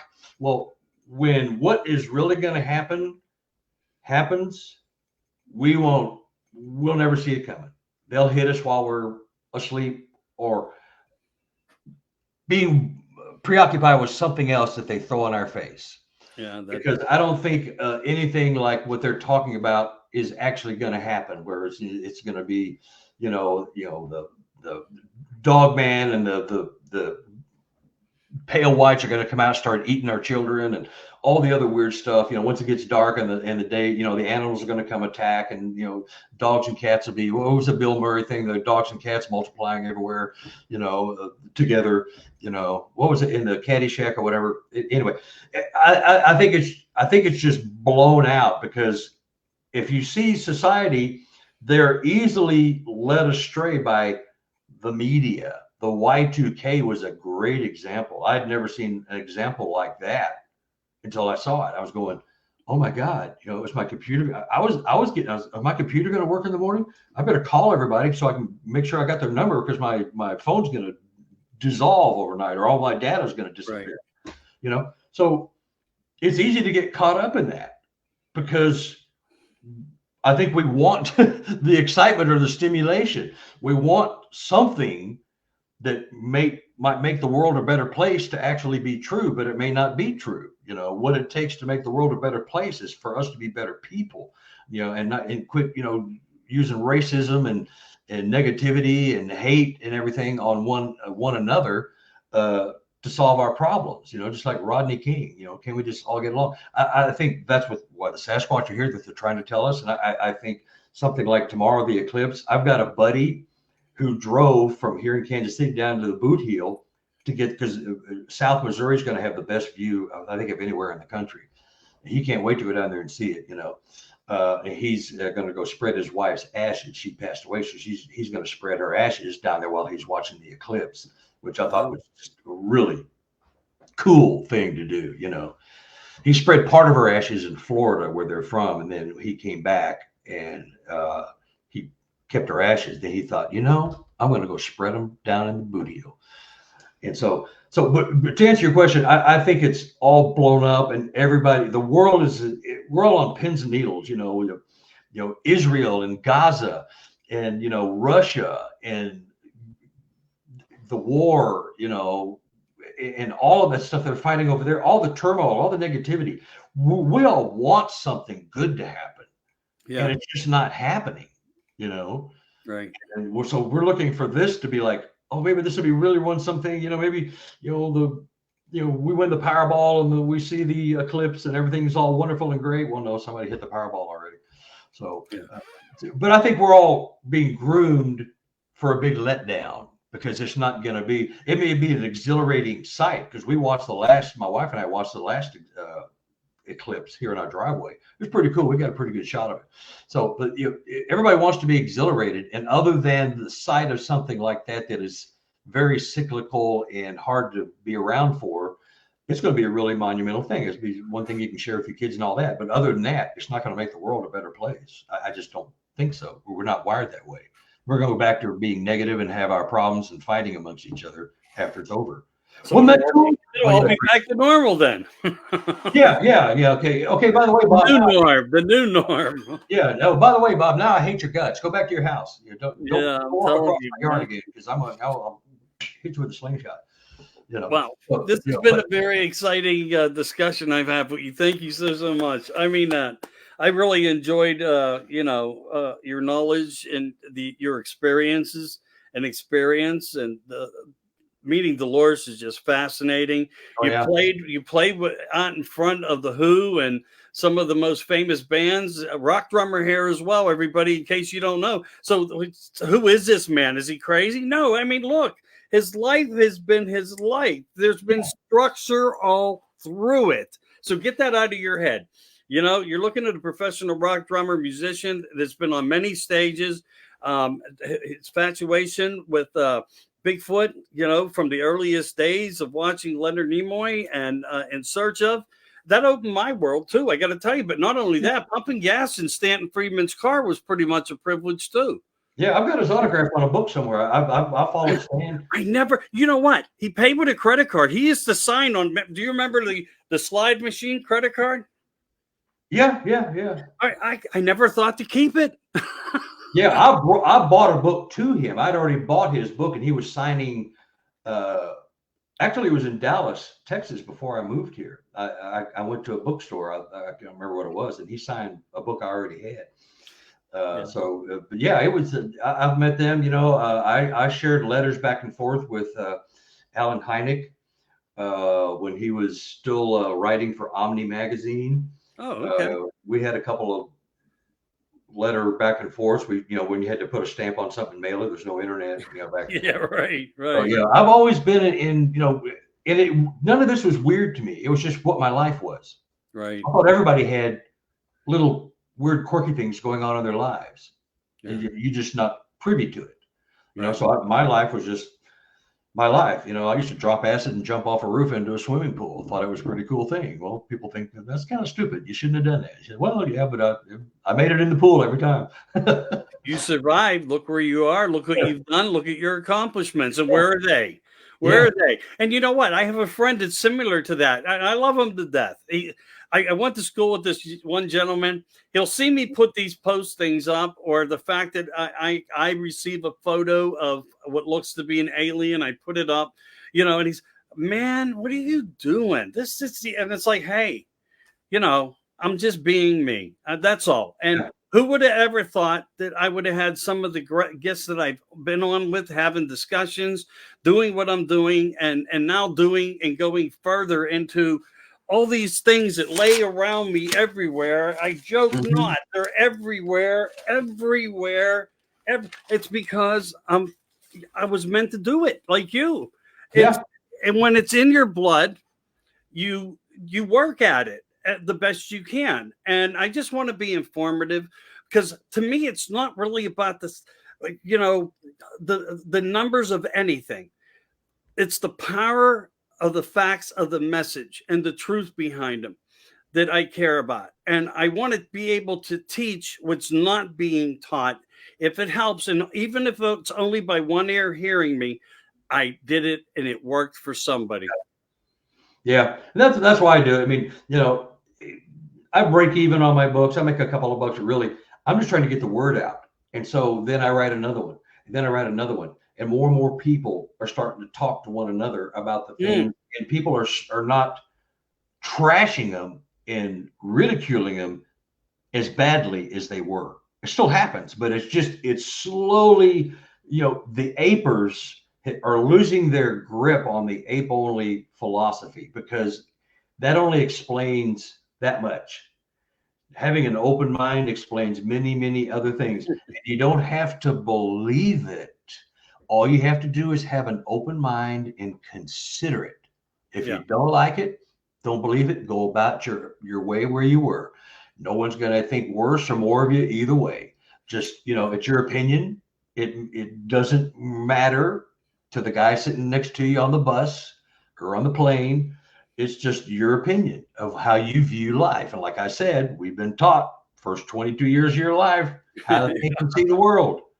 You're already hypnotized, dude. You don't even know it, I mean, hate Chinese people, hate Russian people, hate Polish people, hate Croatian people, but yet you can work beside them every day of your life for 20 years and break bread with them at lunch and laugh with them and somehow get invited to their kids' birthday parties. But yet there's a leader of the pack somewhere in the big W of the United States saying, this is the and if they can create a scenario, the young people will have to participate in their scenario, and that scenario surrounds hate and disregard for people and who they truly are.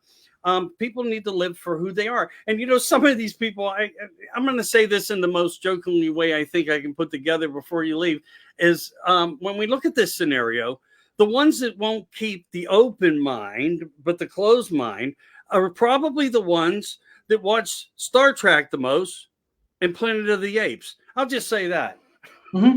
Well, that they believe. Yeah. I'll leave you with this little gem.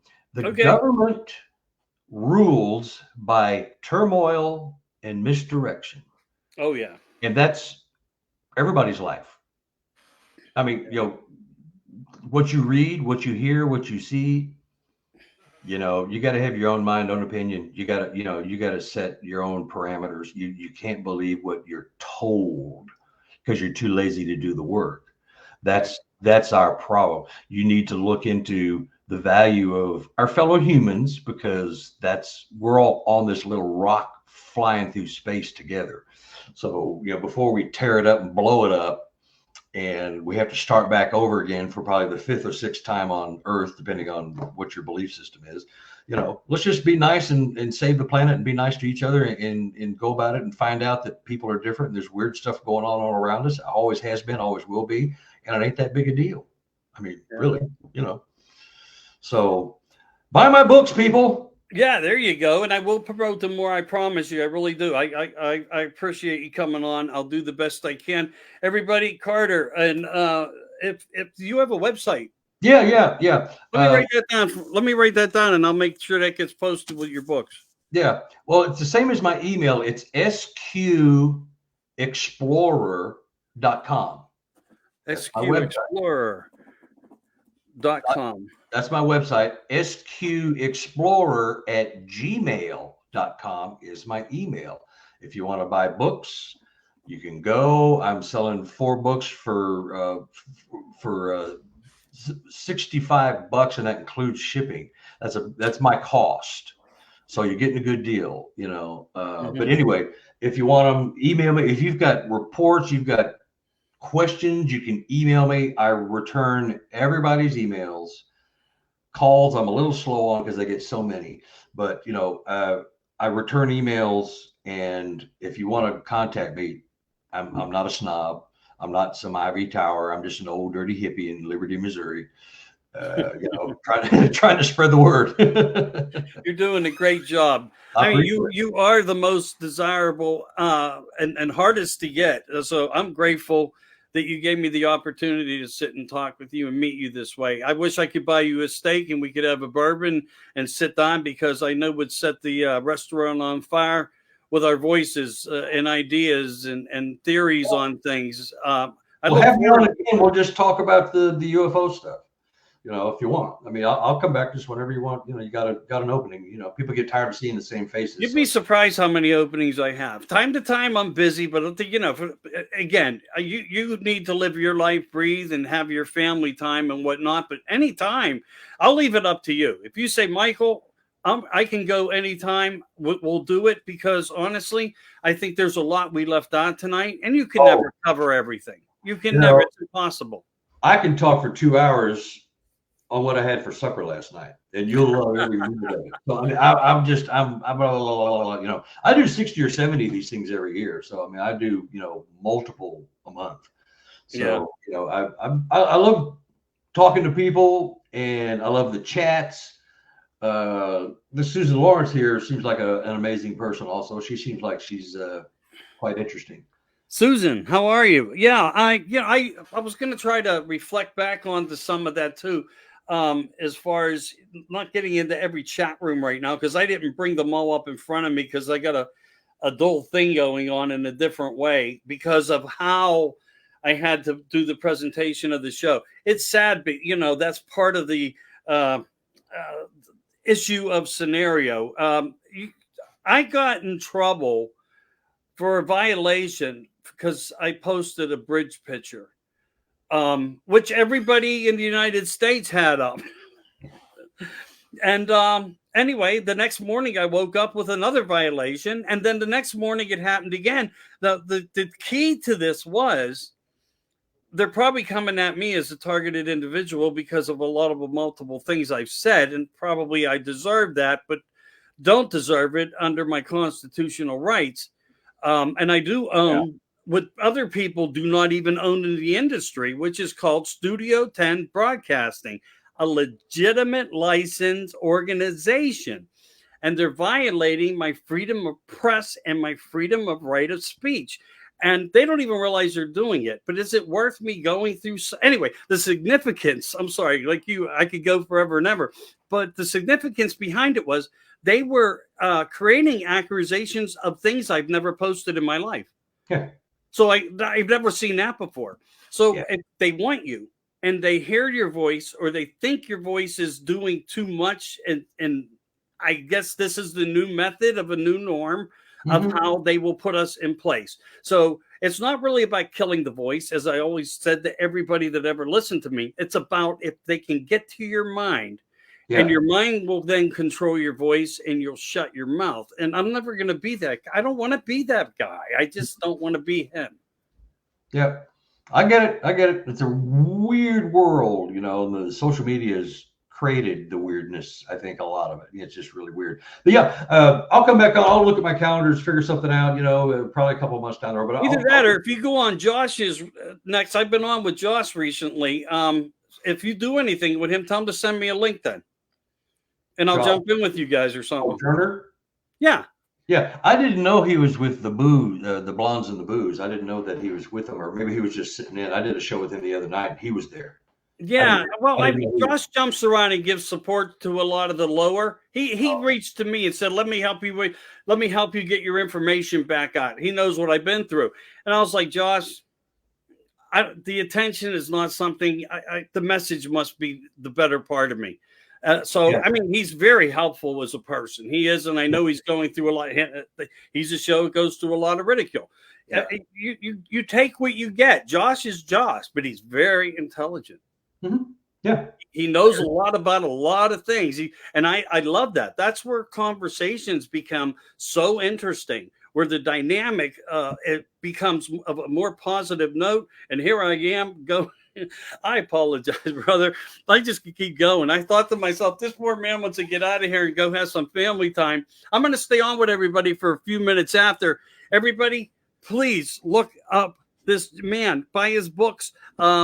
sqexplorer.com and sqexplorer@gmail.com. If you want to report a story, a sighting, anything, 4 books mailed to you, $65.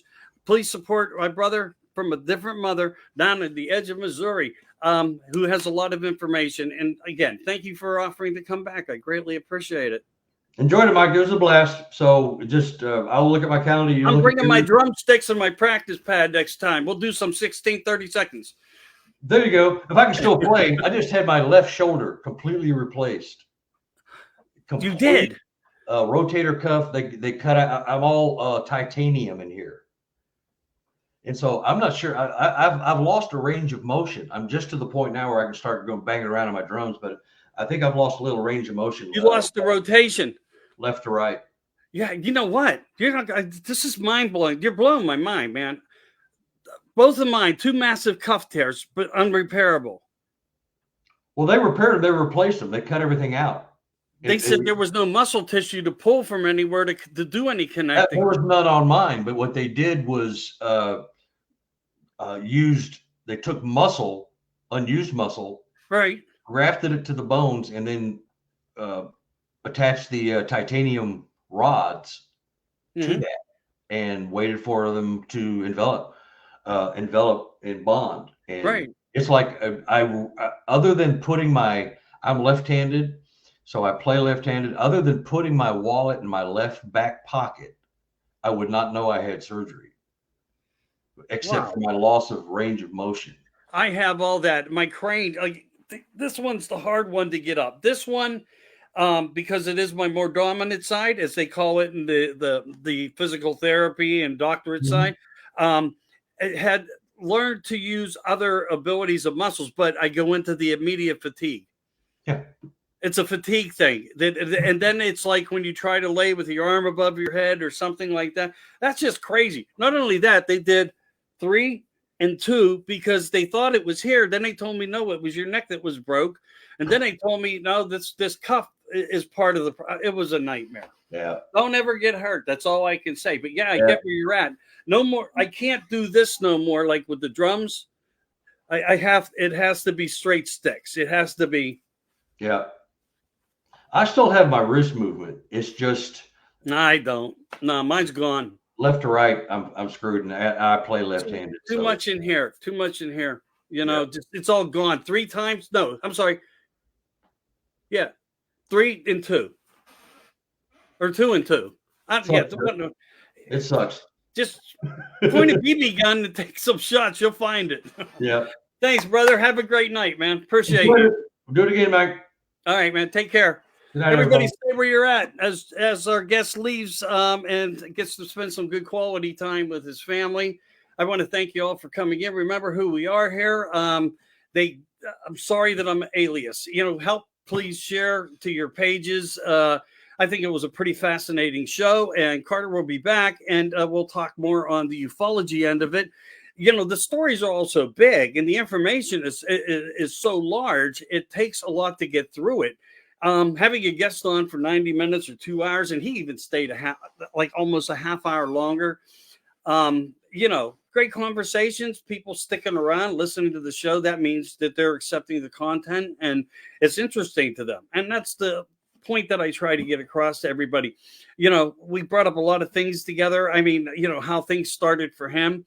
And I thought it was just, really fascinating what he shared.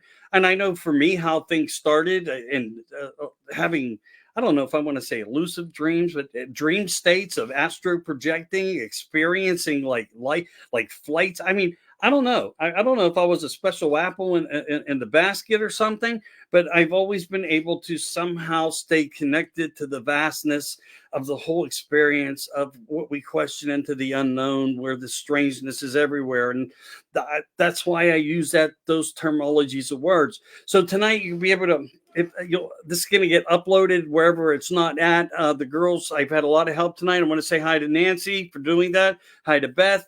I want to say hi to my kids upstairs that always give Dad a support, and the rest of the family who are here. Because believe me, I got guests upstairs. They know I'm down here running my lip. But it was a fascinating show. And now Wednesday night, for the listeners that are still hanging in there, Look, guys, I'm not kidding you. Rich Thomas is going to be a fascinating guest. A lot of the things that are unexplained that we hear about, that he has vivid memories of, are going to just be fascinating. I'm going to be live Eastern at 8:30 on Wednesday evening, and I'm hoping, by the way, that we have Wi-Fi service. I'm just saying what's going on with the eclipse. Why all of a sudden so many emergency executive orders by governors and National Guard and military. I mean, who knows? I don't know. But if we have it, the show will go on. And you're going to want to hear this. I mean, I didn't even post everything. And he has some very credible documented pictures. So like, he's been an abductee. It's something you're going to have to join in to listen to. And what he's had to deal with basically, throughout his life.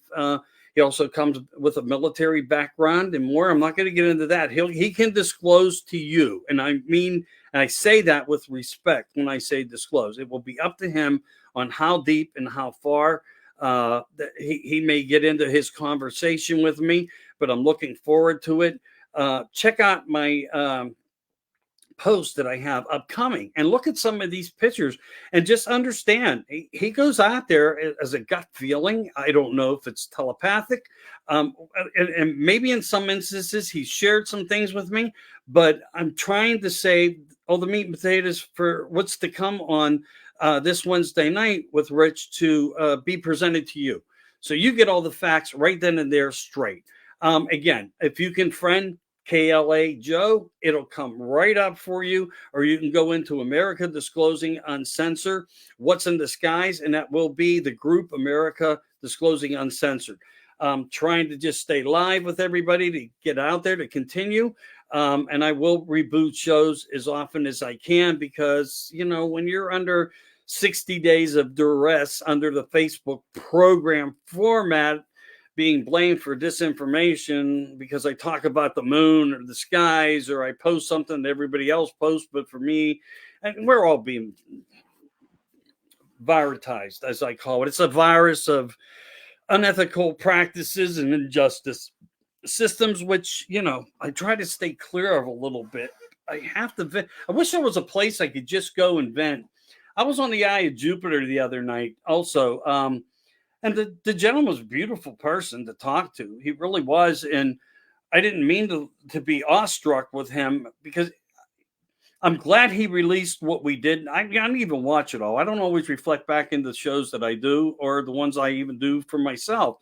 But he said he was a little leery on putting it up because the subject matter was that strong on how I believe what we're going through and how I am trying to analyze it. I have theories just like Neil Dyson or, so other people that talk about subject matter and theory, whether they're talking about philosophies or quantum physics, string theories, the bridge, Einstein's bridge of relativity. I mean, it doesn't matter.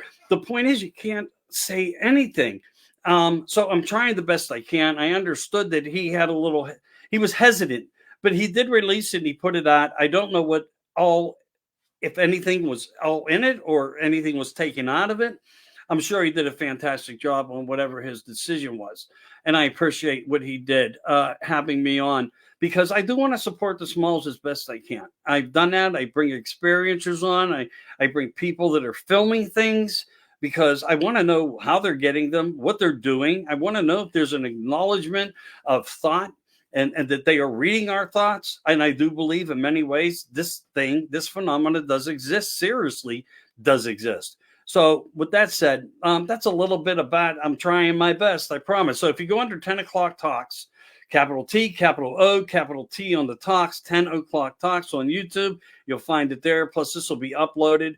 If you can subscribe, I hear you got to hit 1,000 numbers now, or they don't let you do a live stream. They're only giving me 8-minute limitations, but I am allowed to upload there. I'm also on Rumble on 10 o'clock talks too, which is Studio 10 Broadcasting, 10 o'clock talks.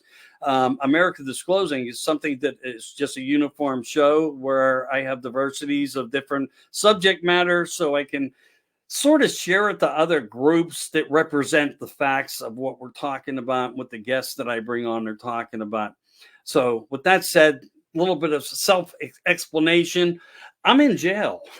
I'm trying the best I can. So it's been good having you all on, and I appreciate you guys. So Susan Lawrence, thank you so much. I appreciate it. James Wigington, always special guy there. A lot of late streamers into here and not a whole bunch of visitors, but you know what? That's okay. We'll get it shared out. I'm sure a lot of people will catch the rerun of this somehow, some way. Thank you, everybody.